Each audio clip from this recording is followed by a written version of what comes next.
Alright, I'm helping a customer with their King Kong Premium Gong. So let's kind of see how that works and what might be going on with it with our showroom King Kong here. So first I'm going to take the glass off so I can get in and test it a little bit better. So if you're new to pinball, what you're going to do is open the coin door with the keys that came with it. You'll reach in, there's a metal latch to the left and a metal latch to the right. Flip up and over, pull the lockdown bar off. Set it aside, close the coin door.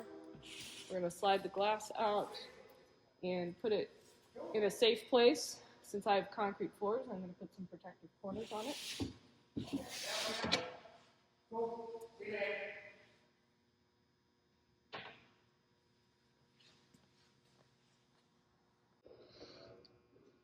Alright, so he sent me a video of what happens when he starts his game and how the gong reacts. So I'm going to hit start on my game and show you the gong up close. So I saw how there was a metal bar that went down and then back up. So that is normal. And then you notice on default, the game starts with island scene already lit and the gong is already loose. It's not in the locked position. So the ball should be able to pass through it with a clean hit. So there it goes. And it should start a scene right away. On his game, the ball is passing through, but it's not starting the scene. So perhaps it's not sensing the ball accurately.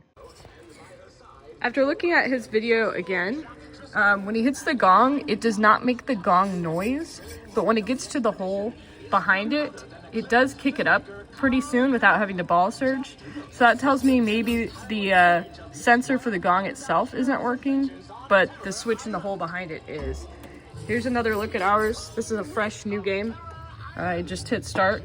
So when I hit the gong, you hear the gong noise, and actually also, Kong moves his arms, so that's another indicator that it's registering.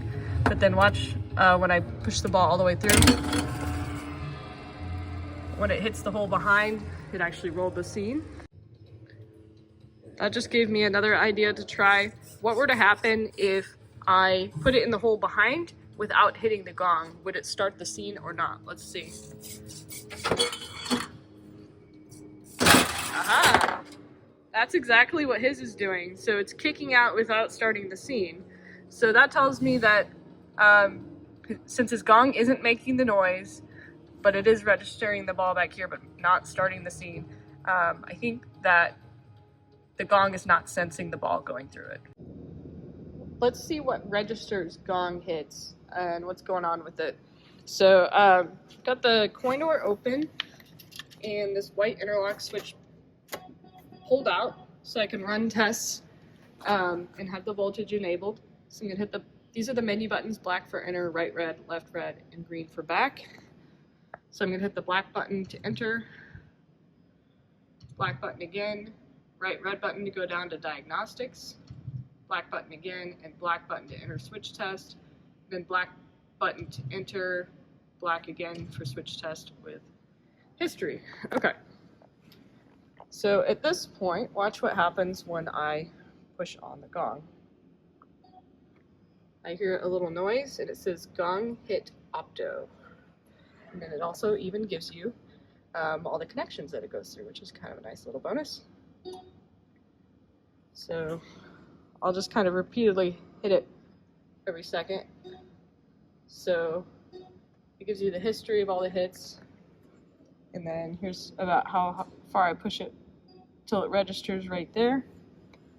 So there seems to be an Opto in this area, but it's a little hard to see right now, so I'll see if I can get to where I can see it better.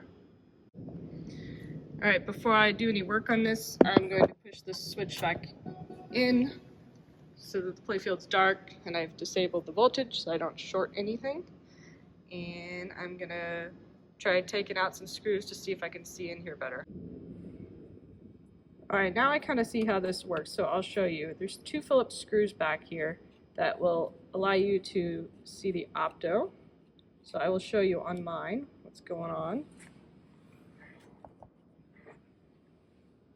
It's hard for me to get a camera stand back here. I got the screws out. I used 2 hands because I don't want to drop a screw in this scenario. So you got this metal plate right here, which is attached to, I believe that's just a light, and it's got wires on it, but I can just kind of set that aside. And then this is the Opto board. So kind of cool to see how this works. So it's a little circuit board, and then the Opto is this U-shaped plastic piece right here. It's got a beam of light that goes through it, and when that beam of light is interrupted, that's what triggers the gong hit.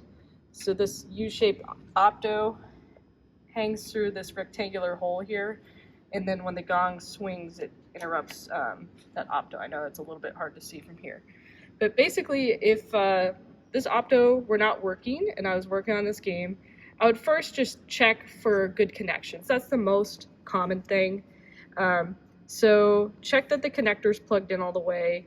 We're also going to check underneath if it's plugged in on the other side.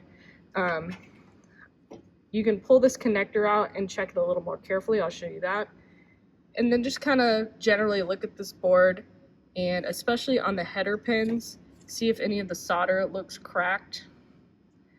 And if you got a soldering iron, you can even reflow it, or if there's any cracked solder joints in general on this board. This is the solder for that Opto. So yeah, if I were repairing this, this isn't a part that I would have on hand, so I would check the connector, the header pins, and just the solder in general. Here's what the connector looks like when it's unplugged. I can kind of see that each metal terminal is pushed in about the same distance. They're all locked into place. And then, might be hard to show on video. Oh, actually you can see it pretty well. This one is an example of a good connector. You can see in the holes, each one of those is like the metal surface of these pins, and they fill the hole pretty nicely. They still got their spring tension, so they're gonna grip onto the header pins pretty well and have a good amount of contact.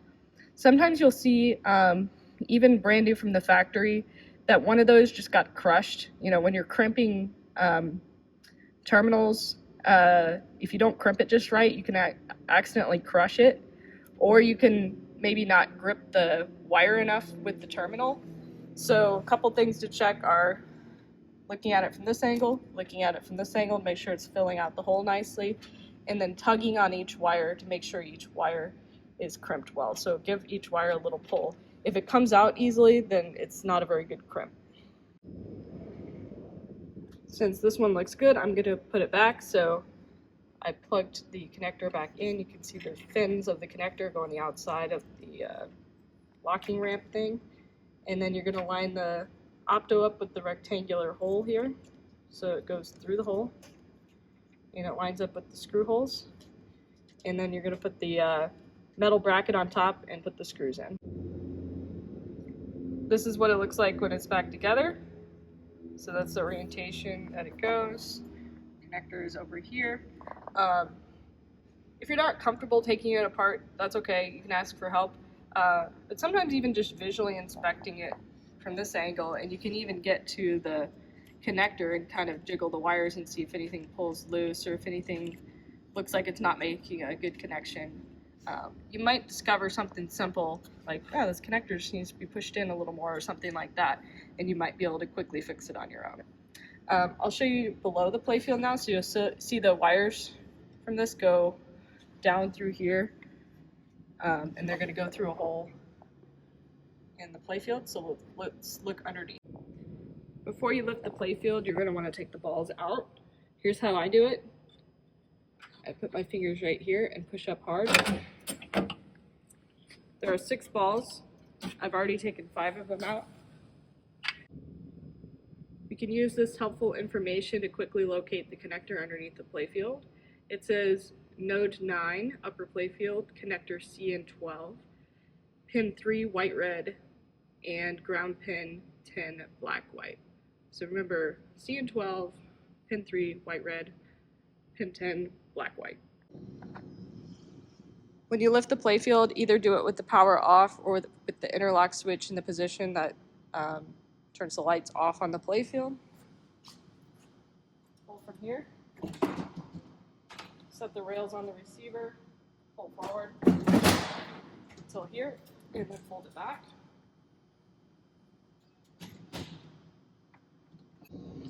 Looking underneath the playfield, this is node 9, it's rectangular, it's in this position. Connector 12, I'll help you out. It's printed on the circuit board what the connector numbers are. Sometimes it's hard to see, but this makes it super easy because this connector happens to be orange. So it's the orange one. And then we're looking at pin 3 with the red wire. So make sure that doesn't pull out easily. And then pin 10 with the white wire, which is easy to find. If it was that one, it would probably affect more than just this one switch. With the game powered off, you can also pull this connector out and scrutinize it like we did before. Make sure the terminals are pushed all the way in. Make sure they're filling the holes nicely. There are a couple blank spots in this connector, that's normal. But you're focusing on this 3rd wire and the 10th wire.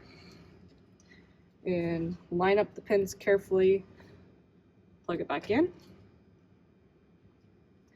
Also, the wiring for the Gong, you can easily find it coming through the playfield with this green sleeve here. Look at these connectors as well. Make sure the wires don't pull out easily. Make sure the connector is pushed all the way together. And same with this connector here. With 2 hands, you'll be able to do it more easily. Make sure the wires don't pull out easily.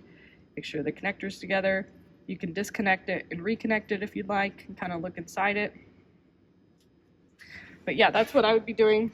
I would run tests, check to make sure it's got a good connection, and then maybe kind of a last step would be to replace that Opto board if needed. And this game's under warranty, so Stern would cover that. All right, hopefully you found something, or at least you learned something about how it's supposed to work and kind of what to look for. Let's put the playfield back down. So either have the game off or the voltage disabled for this. Grab the playfield from the metal rails. Bring it to about here and start to move it back. You'll encounter a hump. You can give it an extra push. And then lower it into place.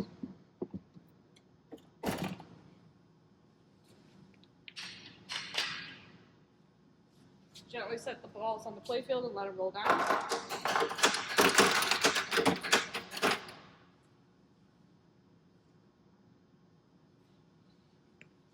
Close the coin door and slide the glass back in.